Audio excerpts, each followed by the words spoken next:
저 첫 언약이 무음하였더라면 둘째 것을 요구할 일이 없었으려니와 그들의 잘못을 지적하여 말씀하시되 주께서 이르시되 볼지어다 날이 이르리니 내가 이스라엘 집과 유다 집과 더불어 새 언약을 맺으리라. 또 주께서 이르시기를 이 언약은 내가 그들의 열조의 손을 잡고 애굽 땅에서 인도하여 내던 날에 그들과 맺은 언약과 같지 아니하도다. 그들은 내 언약 안에 머물러 있지 아니하므로 내가 그들을 돌보지 아니하였노라. 또 주께서 이르시고 그날 후에 내가 이스라엘 집과 맺을 언약은 이것이니 내 법을 그들의 생각에 두고 그들의 마음에 이것을 기록하리라. 나는 그들에게 하나님이 되고 그들은 내게 백성이 되리라. 또 각각 자기 나라 사람과 각각 자기 형제를 가르쳐 이르기를 주를 알라 하지 아니할 것은 그들이 작은 자로부터 큰 자까지 다 나를 알미라. 내가 그들의 불의를 긍휼히 여기고 그들의 죄를 다시 기억하지 아니하리라 하셨느니라. 새 언약이라 말씀하셨음에 첫 것은 낡아지게 하신 것이니 낡아지고 쇠하는 것은 없어져 가는 것이니라. 지난주에 사도 바울 선생께서 히브리서 8장 요점은 이것이다 라고 1절에 표현하신 말씀이 기억하고 계신지요? 요점은 이것이니 다 기억하시는데 말씀을 안 하신 걸로 알고 제가 다시 1절 말씀만 봉독해 올리겠습니다. 지금 우리가 하는 말의 요점은 이러한 대제사장이 우리에게 있다는 것이라. 대제사장이 누군가요? 예수 그리스도입니다. 더 아름다운 직분, 더 좋은, 여기 8절에 나와 있습니다.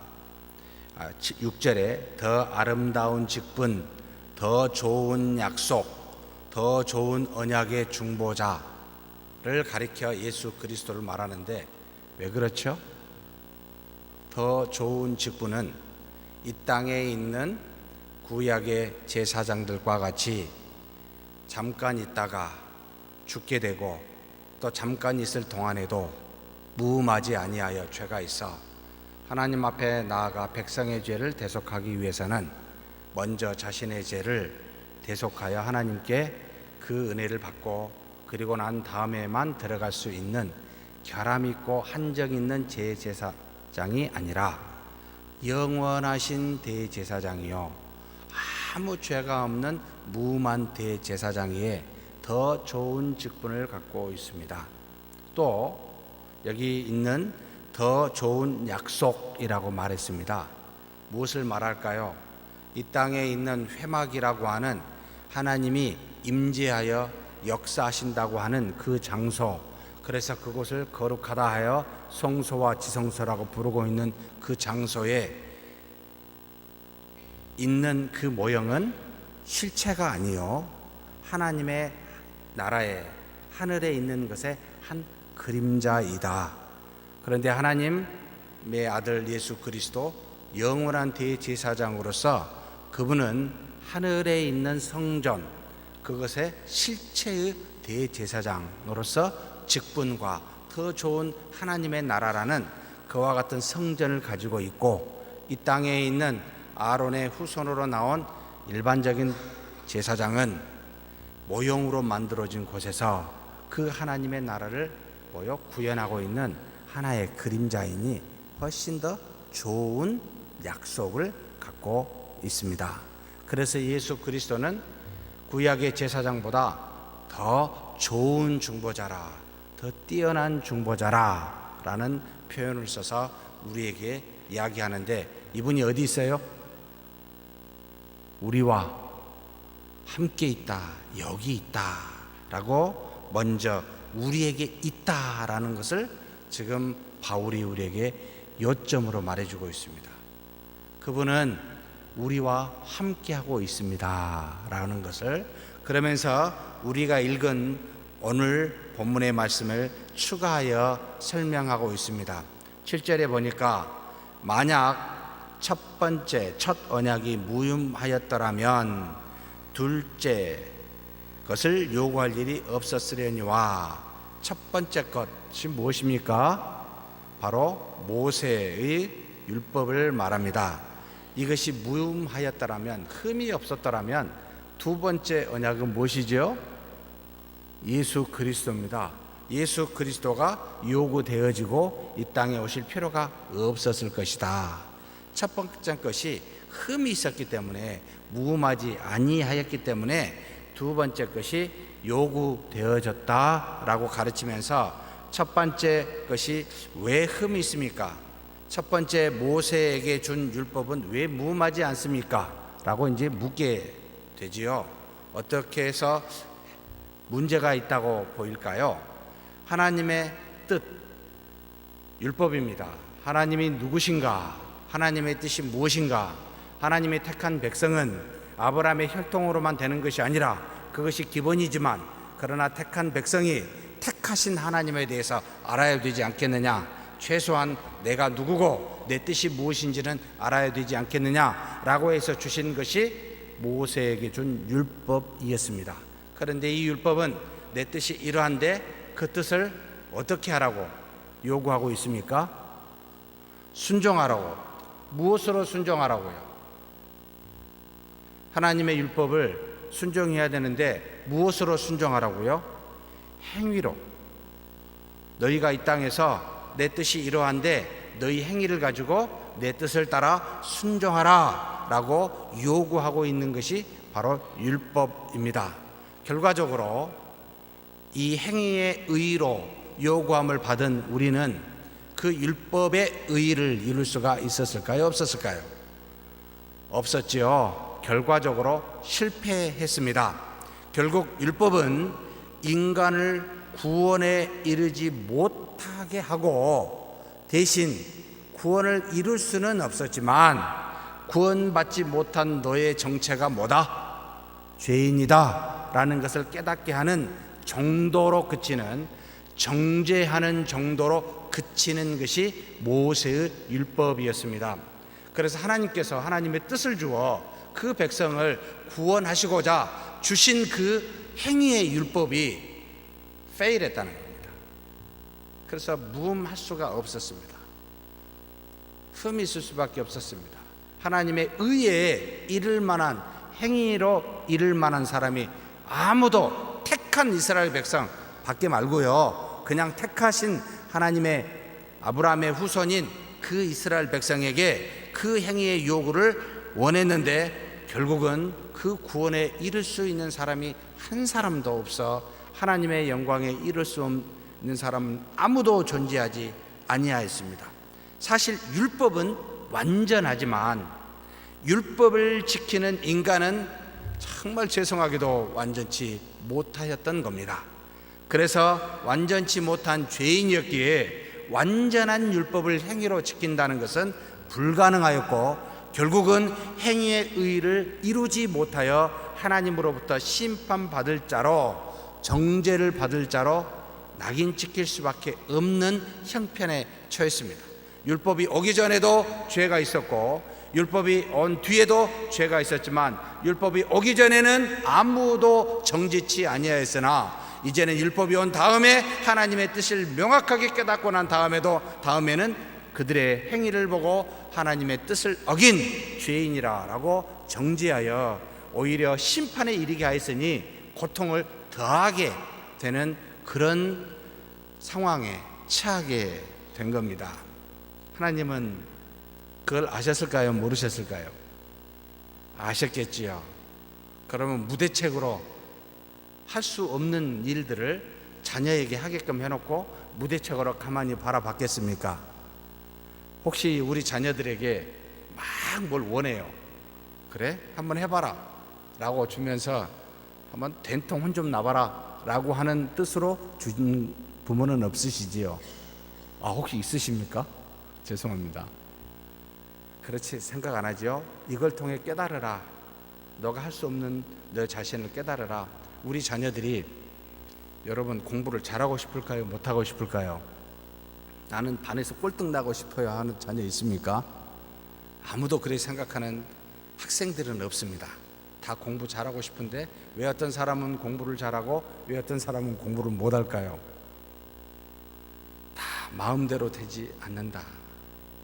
행위를 가지고 여러분 우리가 합니다. 혹시 여기 계신 분들 중에 매일 플랜을 짜신 분 계세요? 시간 분단위로? 있으십니까? 대단하신 분들이시네요. 좋아요.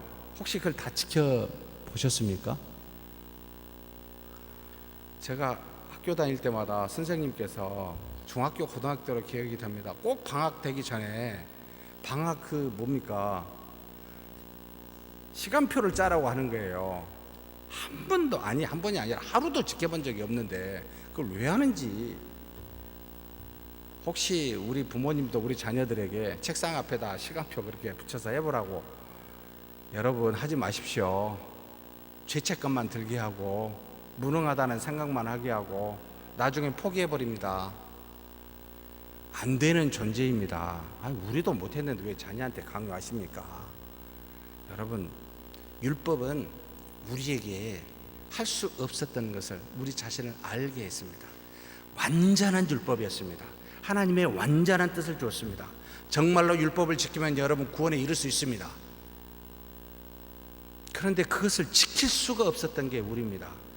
밖에 나가서 복음을 증거할 때 예수 믿고 구원 받으십시오, 예수 믿으면 천국 갑니다, 그러면 딱 쳐다보고는 웃기고 있네 라는 말은 안 하시고 그런 표정으로 무슨 착해야 구원 받잖아요, 천국 가잖아요 라고 이야기하신 분들이 있지요. 그럼 어떻게 답하십니까? 예? 착하게 살 수 있냐는 거예요. 평생 말고요, 하루라도 착하게 살 수 있습니까? 안 되잖아요. 그러니까 머릿속하고 행위하고는 다릅니다. 현실과는 다르죠. 여러분, 하나님은 너 자신을 알라라고 율법을 주신 겁니다. 우리는 하나님 앞에 행위로 지킬 수가 없습니다. 그런데도 지금도 행위로 지키라고 수없이 외치는 사람들은 도대체 뭡니까? 안 되는 걸 가지고. 그래서 여러분 계속 행위로 이렇게 하라 저렇게 하라면은 어떻게 하죠? 맞습니다. 맞습니다. 그런데 안 되는데요. 안 되는데요. 속에서 탄식이 나옵니다. 그런 설교 계속하면 성도님들의 인상이 어떻게 되는지 아십니까? 한 3년 지나면 얼굴이 찌그러져 있습니다. 목사님은 열심히 말을 하는데 안 되는 걸 계속 요구하니까 짐이 돼버립니다. 여러분, 하나님의 은혜가 짐입니까? 빨리 아셔야 돼요. 여러분, 안 된다는 것을 아셔야 돼요. 구약의 그 놀라운 모세에게 준 BC 1500년에 주어서 예수 그리스도가 오실 때까지 1500년 동안의 그 율법을 지켜보려고, 다른 사람 아니에요. 이스라엘 백성입니다. 하나님은 그것을 깨닫게 하시고 안 되는 것을 해결하기 위해서 누구를 주셨습니까?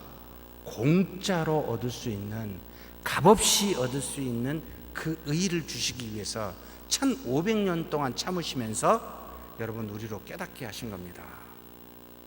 그래서 믿음은 두 번째 법인 예수 그리스도는 여러분 그냥 오신 게 아니에요. 하나님의 은혜라는 것을, 은혜가 아니고서는 안 된다는 것을 알게 한 겁니다. 그래서 의를 행위로 요구한 율법은 구원을 실패하자 두 번째 언약인 말씀이 육신이 되어 오신 예수 그리스도가 이 땅에 오셨습니다. 그래서 로마서 3장 19절에서 22절에 이렇게 바울이 증거합니다. 우리가 알거니와 무릇 율법이 말하는 바는 율법 아래에 있는 자들에게 말하는 것이니 모든 입을 막고 온 세상으로 하나님의 심판 아래 있게 하려 함이라.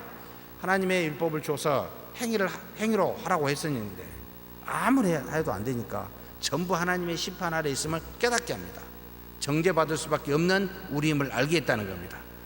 그리고 그러므로 율법의 행위로 그의 앞에 의롭다 하심을 얻을 육체가 없나니, 율법으로는 죄를 깨달음이니라. 여기까지 끝나면 정말 서운하죠. 구원 못 받은 죄인이라는 것만 깨닫고 나면 정말 얼마나 억울합니까? 모르고 사는 게 마음 편한데 그것까지 알게 해놓고 답을 제시 안 하면 안 되잖아요. 그래서 21절에 같이 한번 읽겠습니다. 이제는 율법 외에 하나님의 한 의가 나타났으니, 두 번째 법입니다. 이게 율법과 선지자들에게 증거를 받은 것이라. 그냥 얼렁뚱땅 갑자기 온 게 아니고 그 율법과 선지자, 구약입니다. 이미 증거를 받고 오셨다는 겁니다.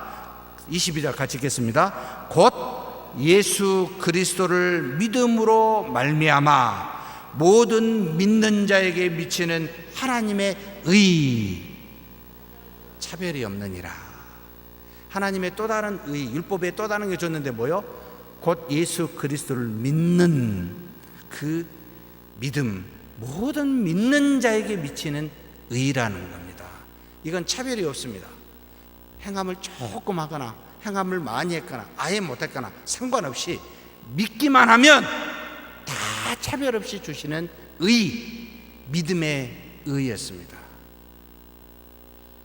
그래서 우리는 은혜로다 라고 고백합니다. 율법의 한 의, 예수 그리스도를 믿음으로 말미암아 주는 의를 주셨습니다.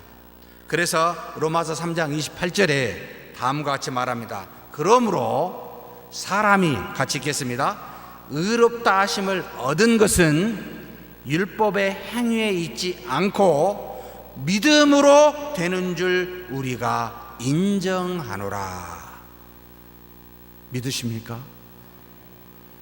그리스도를 믿는 믿음, 이 하나 때문에 아무것도 없어요. 이 하나 때문에 의롭다 하심을 받았습니다. 우리 행위로서가 아니에요. 믿고 난 다음에 우리가 말씀을 지키네, 예, 그런 것이 우리의 믿음의 능력이지만 여러분, 그 믿음의 능력에 따라 나온 행위가 우리를 구원시킨 게 아니라는 거예요. 오직 구원은 하나님의 의롭다 하심을 칭함을 받는 것은 그리스도를 믿는 믿음으로만 가능합니다. 그렇게 믿으니까 값없이 주신 의롭다 칭하신 그리스도가 당신께서 이루신 그 의를 우리에게 전가하여 우리도 그리스도와 같이 말씀을 1.1획도 틀리지 않고 그 말씀을 준행할 수 있는 능력을 부여받아 이제는 믿음으로 행하여져서, 전에는 할 수 없었는데 그 믿음 때문에 또 행함도 이루어진다는 겁니다. 구원과는 상관이 없어요. 이미 구원은 믿음으로 이루어졌습니다. 우리의 태어남은 물과 성령으로만 태어납니다. 그런데 태어난 아이가 이제는 자라 남이 필요하듯이, 살아감이 필요하듯이 우리에게 공급하시는, 믿음을 통해 공급하시는 그리스도의 능력이 우리에게 힘을 주어서 행함을 갖도록 하게 하신다. 이 관계성을 명확히 갖고 계셔야 됩니다. 결국 의롭게 하는 구원은 행위로, 율법을 통해서 한 것은 성공했습니까? 실패했습니까? 실패했습니다. 믿음으로, 곧 그리스도를 통해 믿음으로 되는 것은 성공했습니까? 성공하지 아니하였습니까? 성공했습니다. 왜 그랬습니까? 값없이 됐으니까요. 완벽하신 그리스도가 공로를 이루셨고 우리의 공로가 없었기 때문에, 아무것도 안 했기 때문에, 값없이 그것을 전가했기 때문에 100% 성공한 겁니다. 만약 우리에게 조금이라도 뭔가를 요구했다면 우리는 실패했을 겁니다. 큰 거 말고 조그만 의라도 한번 해라, 그러면 구원에 이르지 못했을 겁니다.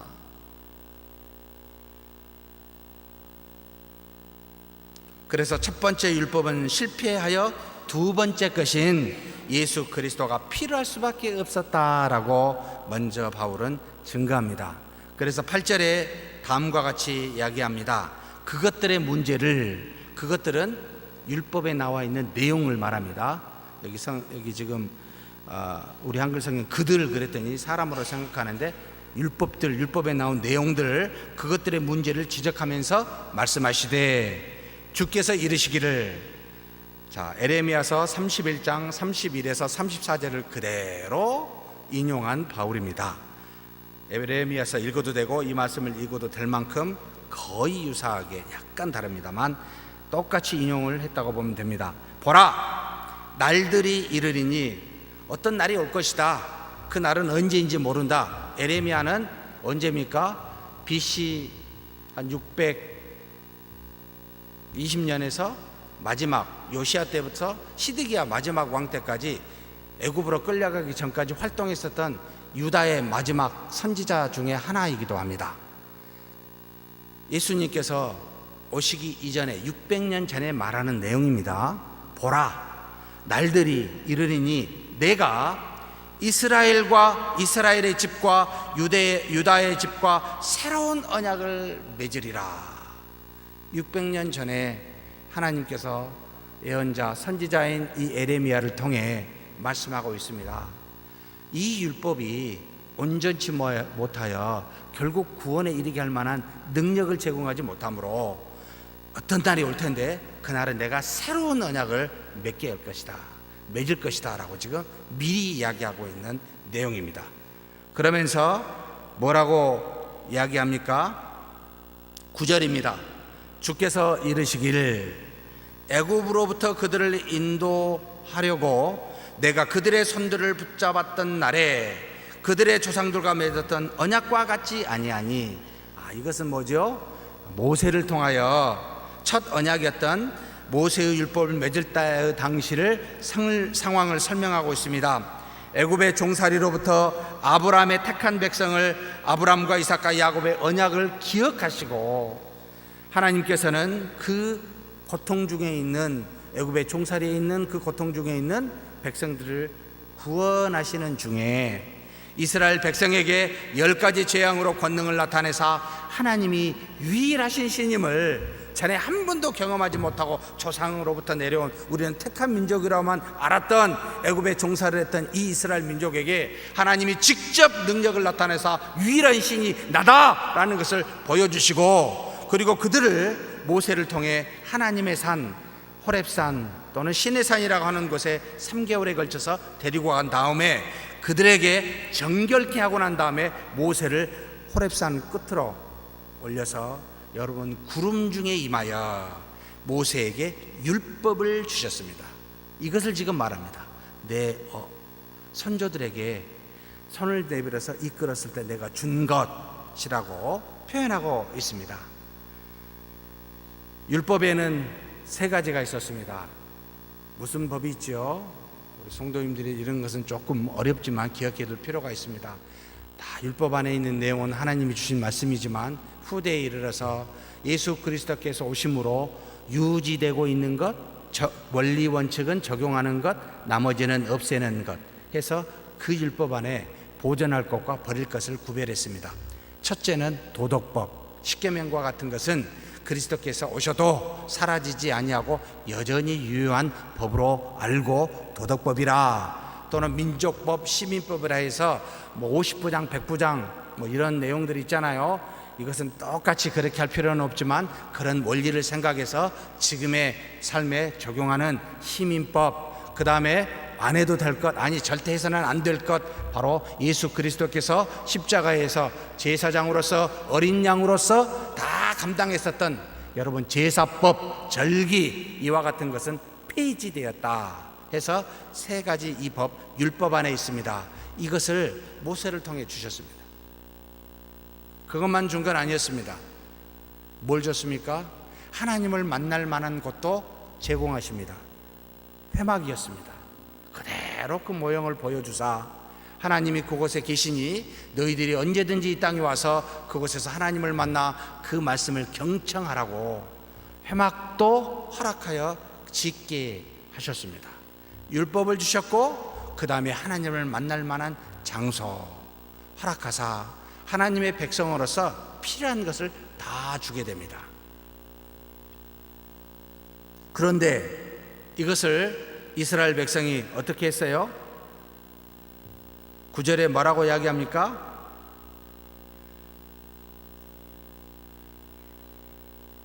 또 주께서 이르시기를 이 언약은 내가 그들의 열조의 손을 잡고 애굽 땅에서 인도하여 내던 날에 그들과 맺은 언약과 같지 아니하도다. 다른 언약인데 그들은 내 언약 안에 머물러. 내 언약은 뭘 말하죠? 구약의 율법을 말합니다.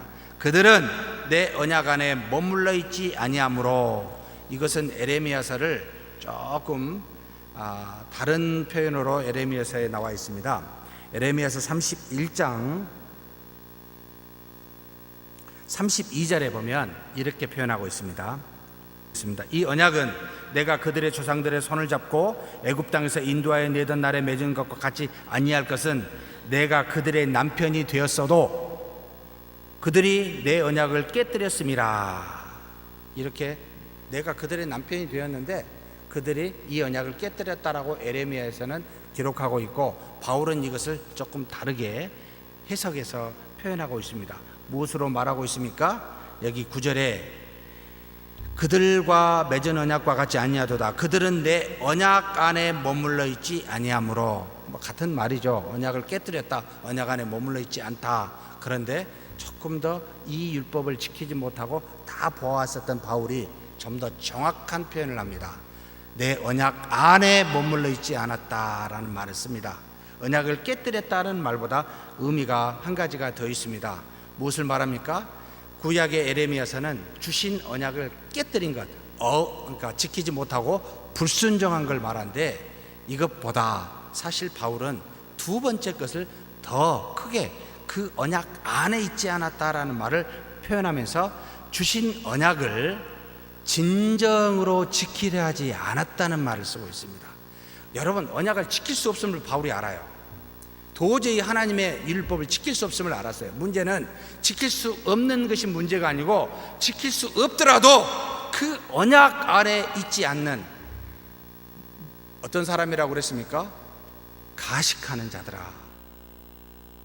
바리새인들과 제사장들에게 외식하는 자들아 라고 표현해서 율법의 정신을 생각지 아니하고 형식과 껍데기만 가지고 자신들의 이익을 위해서 사용하고 있는, 한마디로 율법의 진정으로 못 지킨다 할지라도 진정으로 그 마음을 다하여 지키라는 것 자체가 없는, 율법 안에 있지 않는 그것에 대해서 지금 지적하고 있는 겁니다. 그래서 종종 이 신약 성경에 보면 의로운 사람이라는 말을 쓰는 경우가 있습니다. 구약 사람들을 향하여 율법을 다 지켜서가 아니고, 율법을 지키지 못하더라도 그 안에 진심을 다하여 머무르려고 한 사람들을 향하여 의로운 사람이라고 부르게 됩니다. 성경에서 의롭다라고 하는 구약의 대부분의 사람은 다 이것을 말하고 있습니다. 바울이 그 조상들에게 하나님이신 율법 안에 머물러 있지도 아니하였더라, 진심으로 지키지 아니한, 어길 수밖에 없었지만 그 말씀을 붙들고 나아가려고 하는 정신 자체, 진정성이 없는 것에 대해서 지적하고 있다 이 말입니다. 그렇게 지키지 못한 언약, 그런데 그 언약은 이제는 뭐예요? 새 언약과는 다르다는 거예요. 그러면서 10절에 이렇게 말씀하십니다. 주께서 이르시기를 그날은 언제죠? 언제인지 모르지만 지금 에레미야서가 말하는 예수 그리스도가 오실 날이죠. 그날에 내가 이스라엘의 집과 맺을 이 언약은 이것이니 라고 해놓고 굉장히 중요한 표현을 했습니다. 저는 이 말씀이 이렇게 놀라울 줄은 몰랐습니다. 나의 법을 그들의 생각에 주면서 그들의 마음에 이것들을 기록하는 것이니라. 하나님의 법이 모세에게는 주어서 어디에 쓰게 했죠? 돌판에 쓰게 했습니다. 그러니까 물리적인 돌판에 써서 눈에 보이게 했습니다. 그런데 이날에 오실, 그리스도를 통해 오신 그날에 맺은 언약은 어디에다 주겠다고요? 놀라운 말씀입니다. 그들의 생각에 주면서 마음에 이것들을 기록하리니. 우리 한글은 생각에 주고 마음에 기록한다 해가지고 조금 두 가지가 헷갈리게 분리하게 나오는데, 여러분 생각에 주면서를 동명사로 썼습니다. 동명사기보다 뭐라고 하죠? 계속 하고 있는 중이라는,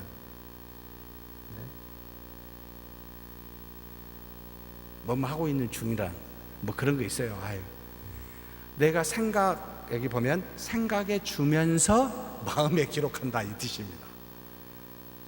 내가 왜 이런 이야기를 해야 되는지 모르겠습니다만 그냥 알아서 들으실 거라고. 마음에 기록하는데 생각의 주면서 곧 하나님의 말씀이 모세를 통하여 돌에 새기지 아니하고 두 번째 언약에서는 마음에 새기겠다는 겁니다. 무슨 뜻일까요? 혹시 마음에 새기라고 좋습니까?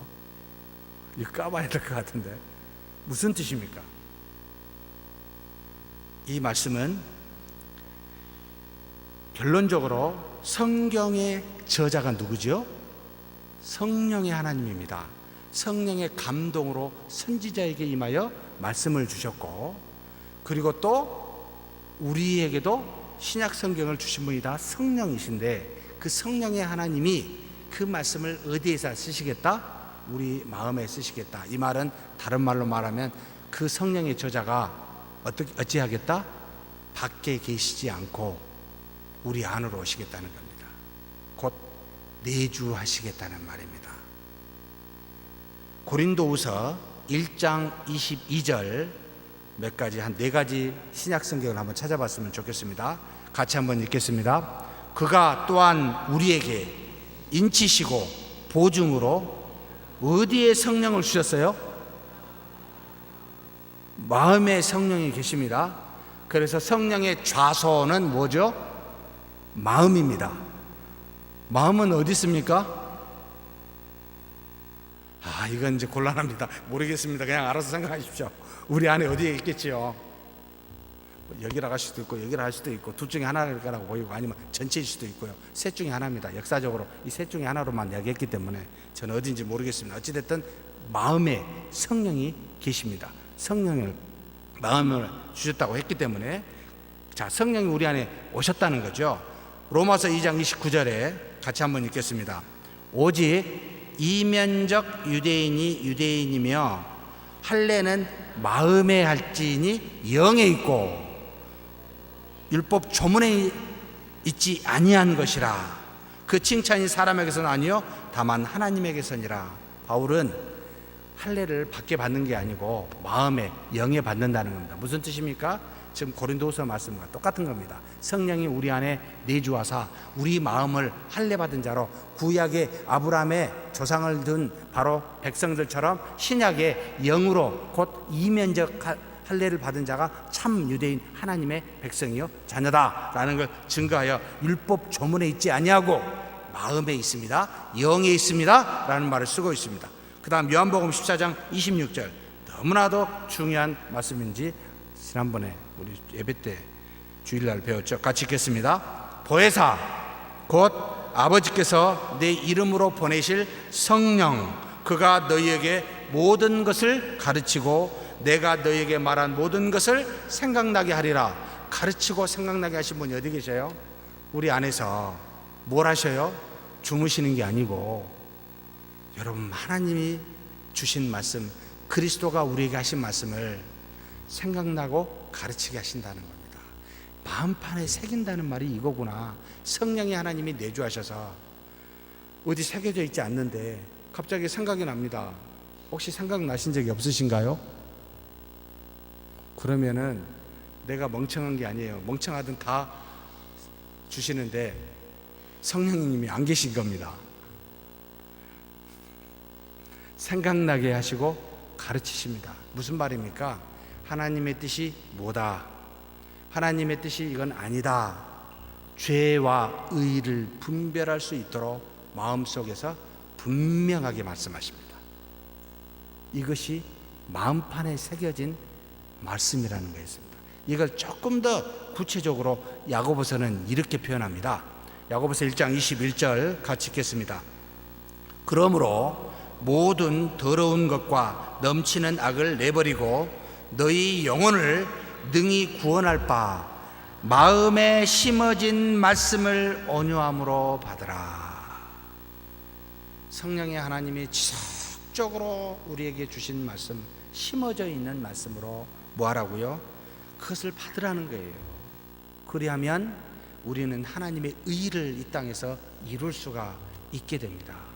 바로 두 번째 언약은 그리스도를 통해 믿음을 주사 곧 그 그리스도를 통해 믿음을 주는 것이 그리스도께서 이루신 구원을 성령을 통하여 내주하사 증가하여 주시고, 그 증가된 놀라운 믿음이 우리에게 성령께서 지속적으로 마음속에 말씀하고 계시는구나. 그러면 저와 여러분은 계속 어디를 가든 누가 안에 있습니까? 성령의 하나님이 계십니다. 혼자 있든 여러 사람이 있든 조용히 있든 누구랑 같이 있든 기뻐하든 슬퍼하든 싸우든 싸우지 않든 계속 성령의 하나님이 계십니다. 무엇하시지요? 사람을 만날 때, 이야기할 때, 모든 행함을 할 때마다 뭘 하시죠? 계속 말씀을 주십니다. 깨닫게 하십니다. 뭐 잘못하면 야야 금방 합니다. 누가 알기도 전에 내부터 합니다. 뜨끔뜨끔합니다. 양심이 착해서 뜨끔하지 않게 아니고 성령의 하나님이 여러분 알게 하신다는 겁니다. 이건 떠나시지 않아요. 심어진 말씀이에요. 그래서 여러분 어디 가서 사도행전에 나오잖아요. 베드로에게 이야기하잖아요.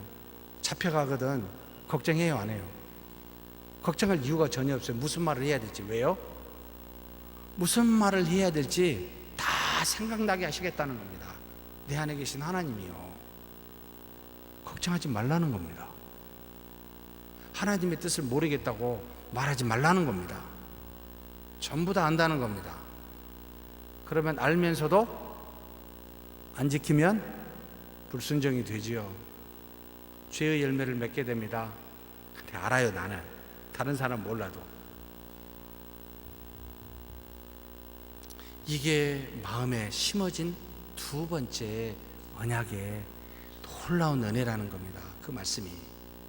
그래서 11절에부터 나머지는 그런 사람에게 주시는 은혜가 무엇인지에 대해서 말해주고 있습니다. 빨리 보겠습니다. 작은 자로부터 큰 자에 이르기까지 모든 사람들이 나를 알기에 각 사람은 자기 사람에게 가르치지 아니하고 그의 형제들에게 말하지 않을 것이니라. 여러분, 누가 말할 필요가 없어요. 한마디로 말하면 작은 사람이나 큰 사람이나 다 하나님을 알고 있어요. 왜요? 성령의 하나님이 계시니까요. 어떤 사람이 따로 사람의 지혜나 능력으로 그 말씀에 대해서 가르칠 이유가 전혀 없다는 말입니다. 전부 하나님께서 내 안에서 가르치신다는 겁니다. 그러면 우리는 아무것도 안 하고 그냥 가만히 있으면 됩니까? 절대로 또 내 안에 계신 하나님은 그거 안 좋아하십니다. 자식 또 그렇게 이야기했더니 금방 죄악으로 나쁜 생각하는구나. 열심히 말씀을 읽으라고요. 말씀 붙들고 기도하라고요. 말씀을 연구하라고요. 말씀을 들으라고요. 말씀을 전하는 자와 함께 하라고요. 계속 나한테 또 가르치면서 성령이 다 가르치십니다. 저와 여러분 모두에게. 믿으십니까? 그러니 감사와 찬송은 누구에게? 사람에게 아니고 하나님께요. 내 안에 계신 하나님께요. 아이고 감사합니다. 12절에 그들의 불의에 긍휼이 있을 것이며 그들의 죄를 다시 기억하지 않을 것이니라. 두 번째 언약으로 좀 마음판에 새겨진 말씀. 그렇게 구원받은 우리는 뭐가 있어요? 아무리 불의를 저지른다 할지라도 뭐가 있어요? 긍휼이 있습니다.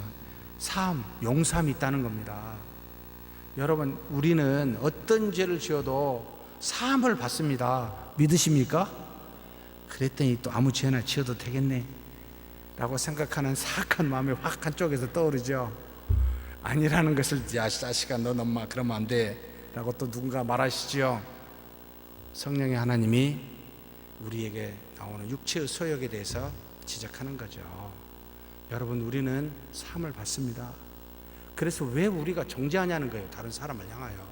자신을 향해서도 정죄하지 마시고 다른 사람을 향하여서도 정죄하지 마십시오. 다른 사람의 잘못을 말하는 것은 돌이키기 위함입니다. 새롭게 하나님의 은혜로 다시 굳건히 서도록 하기 위함입니다. 잘못했음을 깨달아 알라고 말하는 것이 아닙니다. 그걸 지적질이라고 합니다. 우리 안에 계신 분이 너무나 많이 하고 있어서 말 안 해도 너무 잘 알아요. 근데 그렇게 말하지 마시고 돌이키시라고, 회개하라고. 이것이 사랑으로 하는 권면입니다. 그 다음에 뭐요? 죄를 기억해요, 안 해요? 안 하신다고 합니다. 우리 죄 기억 안 합니다.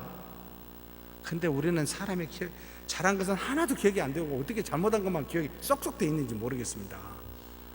여러분, 잘한 것만 기억하시고 잘못한 건 기억하지 마십시다. 누가 나에게 조금이라도 말하고 욕한 거, 저 사람 언제 나한테 뭐랬지? 저를 찾아오면서 10몇 년 전 이야기를 하시면 정말 곤란합니다. 3년 전 이야기는 제가 좀 이해가 되지만 10몇 년 전 걸 이야기를 하시니까 정말 제가 뭐라고 이야기할지도 모르겠습니다. 그건 하나님께 가서 말씀하시고 기억 좀 하지 마십시다. 그거. 그러시면서 13절에 뭐라고 이야기하시죠? 새 것이라 말씀하신 것은 뭐요? 새로운 율법을 말합니다. 예수 그리스도를 믿음을 통하여 받은 의를 말하는데, 첫 번째 것은 낡아지게 하신 것이다. 새롭게 했다. 두 번째 줬다라는 것은, 첫 번째 것은 이제는 효용 가치가 끝났다. 낡아졌다. 결국 소멸한 것이다. 그 능력과 효용이 없어진다. 그렇다고 구약의 율법이 필요 없다는 말이 아닙니다. 우리로 하여금 정죄케 하여 하나님의 은혜를 바라게 해서 그리스도를 가도록 하게 하는 놀라운 교훈의 영법, 은혜의 영법이 있기 때문에 그렇습니다. 다만 그 율법은 우리에게 구원의 능력을 주지 못하기에 지금 현재 있는 바로 새 두 번째 언약 그리스도가 우리를 구원케 하기에 그 효력이 끝났습니다. 효열이 소멸되었습니다 라는 뜻입니다.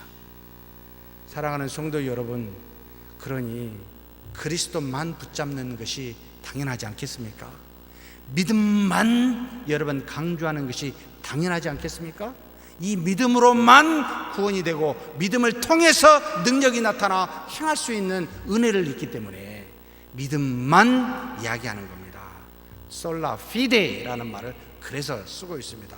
먼저는 솔라 스크립트라, 오직 말씀으로부터 믿음이 나오니 솔라 피데라고 말하고, 그 다음에 그 믿음을 통하여 수많은 은혜를 받으니 솔라 그라티아라는 표현을 쓰고 있습니다. 그냥 순서대로 써야 되는 게 맞죠. 말씀과 믿음과 은혜가 충만한 저와 여러분이 되기를 주의 이름으로 축복합니다. 하나님 아버지, 감사합니다.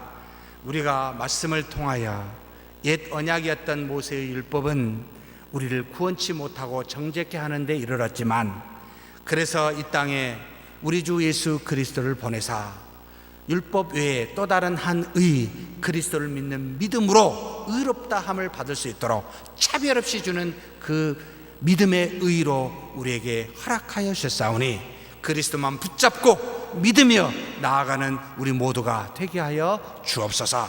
우리 주님 예수님의 이름으로 기도하옵나이다. 아멘.